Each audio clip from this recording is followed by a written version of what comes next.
Welcome to Watch Mojo, and today we're counting down our picks for the most bizarre mandates WWE wrestlers either had to follow or still follow today.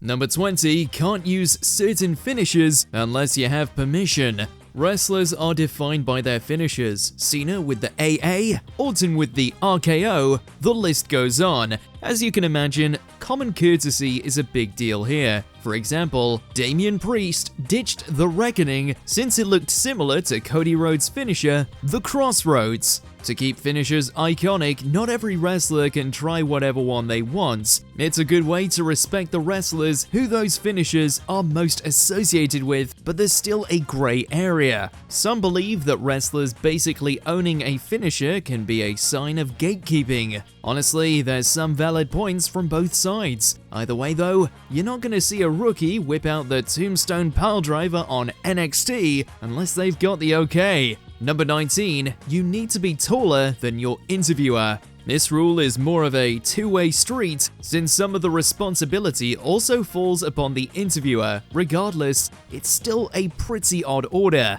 The reasoning behind wrestlers needing to be taller than their interviewers is so the superstars appear as larger than life as possible. Former WWE personality Kevin Patrick was once caught having to squat down to interview a wrestler. It's funny, but also a little alarming. It's not necessarily bad to want superstars to look like a big deal, but physicality isn't the only component to being a success in this industry anymore. So this obsession with height feels a little unnecessary today. Since Triple H is in charge now, it's possible this mandate will be buried if it hasn't already.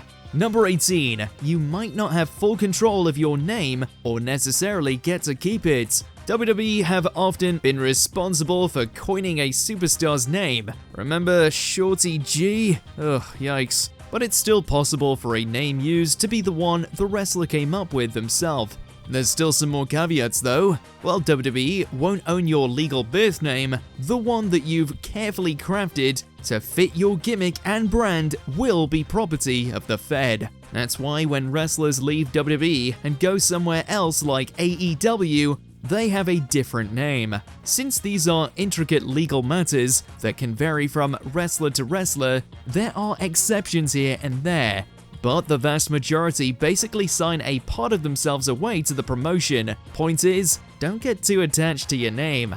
Number 17, social media policy. Whether WWE likes to admit it or not, the internet has had a huge impact on the wrestling business. The web is littered with dirt sheet websites detailing the goings-on backstage within the company, but perhaps the biggest impact it's had is the rise of social media. Whether it's Twitter or Instagram, the WWE superstars are even more connected with the fans than ever, and because of this, WWE has had to implement a plethora of rules throughout the years. Not only are their posts closely monitored, but there are certain subjects they're not allowed to talk about, such as anything relating to third-party brands. A bigger, more recent rule is that they're not allowed to take any pictures of the injuries they've received while in the ring, and then post them for the world to see. Number 16, use the tag rope, at least in Dallas. We know that the mat is sacred, but the tag rope is also highly coveted, at least in Dallas, Texas. In the past, one half of a tag team was expected to hold onto a special rope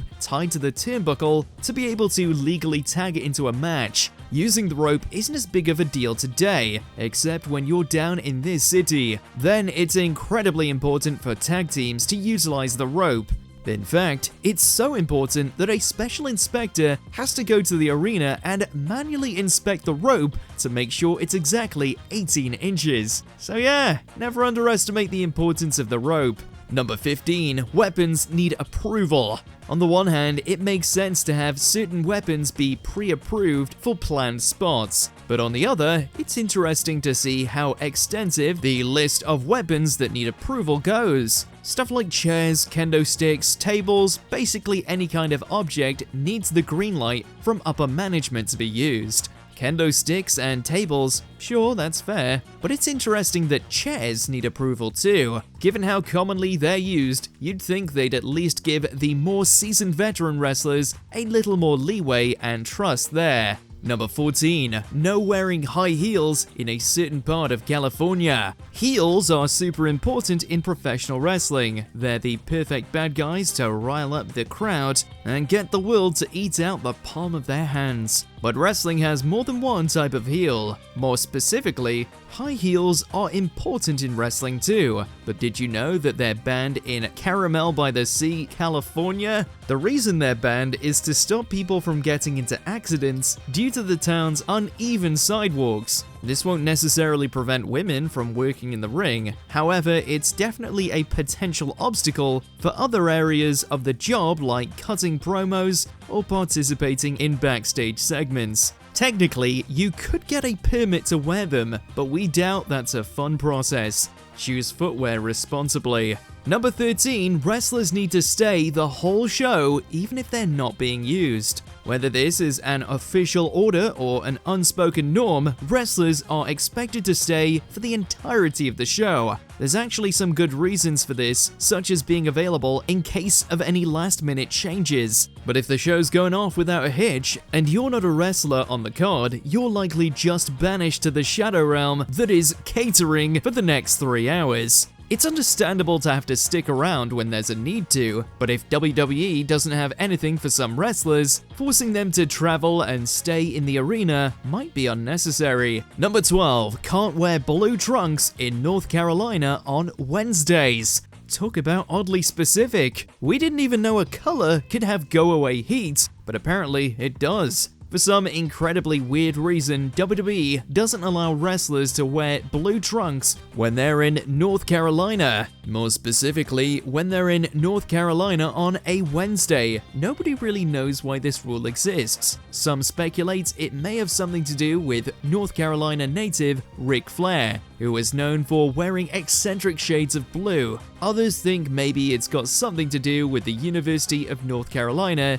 whose basketball team is also associated with this specific color. Your guesses are as good as ours though. The only logical conclusion is that WWE obviously hates baby blue and Wednesdays and maybe North Carolina. Number 11, wrestlers also have to be sports entertainers. Obviously, WWE is a professional wrestling company, but for the longest time, they kind of shied away from the wrestling aspect of it. They marketed themselves as sports entertainment, and that business philosophy dripped down into everything they've done. So much so that wrestlers basically had to adapt to this new landscape. They had to be called superstars and avoid saying certain wrestling-related terms. WWE wanted to make movies, and wrestling just happened to be the vehicle for that. While WWE has embraced its wrestling roots more post-Vince McMahon, wrestlers still have to work within the WWE style. Stuff like promos, character gimmicks, and match structure all still emphasize sports entertainment. Basically, you'll still get wrestling, but you'll also get some theatrical flair too. Number 10, briefcase at the hip. Okay, so winning a WWE title can be a big deal, bringing with it an increased visibility on the roster and potentially a bigger pay increase. But do superstars have to wear those big gaudy belts everywhere they go? Well, not exactly, but winners of the Money in the Bank briefcase are expected to travel with their prize, which enables them to cash in for a WWE title opportunity, and that can prove to be one giant pain in the ass. Getting from town to town is a challenge in itself, never mind having to remember to pack an extra prop along the way, and losing the briefcase simply is not an option. Number 9, fringe benefits. We just mentioned the potential pay increases that come with being a WWE champion. However, there are other aspects to being a money player in the company that don't exactly, well, bring in extra money. Although contracts do vary from wrestler to wrestler, promotional appearances such as those on late-night talk shows are sometimes written into the performer's contracts as part of their job in promoting the brand. As such, these appearances aren't paid extras for them, other than having their hotel and accommodations comped, and is instead just another part of the job for Vince McMahon's sweaty, traveling circus. Number 8, get your own wheels. Today, most professional wrestlers aren't considered employees under the law. but rather independent contractors, and as such aren't covered for basic employee rights such as healthcare. Transportation is also not usually provided for the wrestlers to get from town to town, with all but the biggest main eventers like John Cena being required to rent their own cars and paying for these services out of the pocket. It's tough getting from town to town on an overnight drive, and the fact that all of the expenses are still coming out of the performers' pockets is just crazy to us. Number 7. Heels and babyfaces don't mix. Okay, so the impact of this unwritten rule has certainly been lessened over the years since the death of kayfabe, the code of silence that protected the hidden truths and inner workings of professional wrestling. Still, one need only take a glance at the WWE Network series Ride Along to see that heels and babyfaces still don't tend to travel together all that often. In the older days, this rule was meant to protect the good guy versus bad guy aesthetic of the business, but even today we see many of the same heel and face factions traveling together on the road, keeping at least a little bit of that old school kayfabe memory intact. Number 6. No ad-libbing in promos. The art of the pro wrestling promo is no longer the wide open Wild West country it used to be back in the day. Performers were largely trusted with coming up with their own spiel to say on the mic before a match, with little, if any, editing done in the process. Superstars such as The Rock and Stone Cold Steve Austin made careers out of ad-libbed promos, but this is a huge no-no in the modern era. Instead, most wrestlers have their promos written ahead of time by WWE's creative team and are expected to deliver them line by line in front of the camera. Some superstars are allowed to offer their own input, but this sadly isn't used nearly as much as it was with their predecessors. Number 5. Stick to the product. This next rule just sort of goes without saying. Today's wrestling climate is beginning to get more competitive than it has in years, with promotions such as AEW and New Japan Pro Wrestling offering intriguing alternatives to the monopoly McMahon had previously enjoyed. As a result, WWE employees are expected not to visit events held by direct competition, although co-branding with collaborative companies such as Evolve Pro Wrestling seems to be okay. Essentially, it just wouldn't look good for a high-profile superstar to give their stamp of approval to another promotion. In the world of WWE, it's best to pretend these other companies don't exist, rather than to validate them via any attendance, even if it's just for surveillance purposes. Number 4. Stay in your lane when you change. There has always been a sort of hierarchy when it comes to the WWE rosters, with many jobbers never rising above the lowest ranks of the totem pole, while other superstars just seemed destined to rocket up the card to main event status. The backstage locker room is a reflection of this hierarchy, with many of the lower level superstars sharing changing space in separate quarters, away from the private areas for big money superstars such as John Cena or The Undertaker. Furthermore, there have been stories of superstars such as that of The Miz, who was forced to find somewhere else to change early in his career after reportedly annoying Chris Benoit by eating chicken near Chris's gym bag. You can't make this stuff up. Number 3. Words are important. This next rule is another that has been slightly softened in recent years, as the public's appreciation of professional wrestling versus sports entertainment seems to shift further towards the former. Still, just a cursory glance at WWE's major network programming offers a clean glimpse into the world Vince McMahon is determined to promote, with very specific word choices. For starters, pronouns are a no-go, with WWE commentators going out of their way to use performers' proper names at all times. Talents are referred to as superstars far more often than wrestlers, championships are substituted for title, while generally any sort of insider terminology gets nixed right from the get-go. Less said about that whole performance fighter thing, the better. Number 2. Dress for success. The age of Ric Flair's styling and profiling fancy dress may seem like a gimmick unique to the Nature Boy, but WWE superstars are actually expected to follow a business casual dress code, even on the road. Male performers are expected to wear suits during public appearances, but are allowed to wear athletic gear when traveling to the next town, or at the airport. The company's sponsorship deal with Tap Out makes this latter detail a bit easier for talent who may want to feel at least a little comfortable while on the road.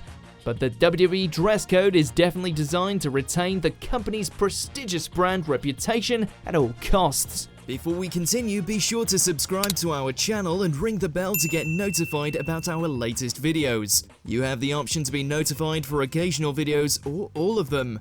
If you're on your phone, make sure to go into your settings and switch on notifications. Number 1. No sneezing. We could have filled our list with all of the reported quirks and idiosyncrasies of one Vincent Kennedy McMahon, but we've narrowed it down to just one head-scratching peculiarity: sneezing. Yes, sneezing. That involuntary act that we all do, sometimes uncontrollably, at any given moment. Therein lies the key word, however: control. McMahon is a notoriously hands-on creator who demands total control at all times. Therefore, rumors have surfaced that the industry icon simply hates sneezing to the point where employees have decided to hold them in if at all possible. Vince reportedly sees it as a sign of weakness, especially if it's himself who happens to be caught in a sneezing fit. Is there a crazy rule we missed? Spread the lunacy in those comments below. Did you enjoy this video? Check out these other clips from WatchMojo and be sure to subscribe and ring the bell to be notified about our latest videos.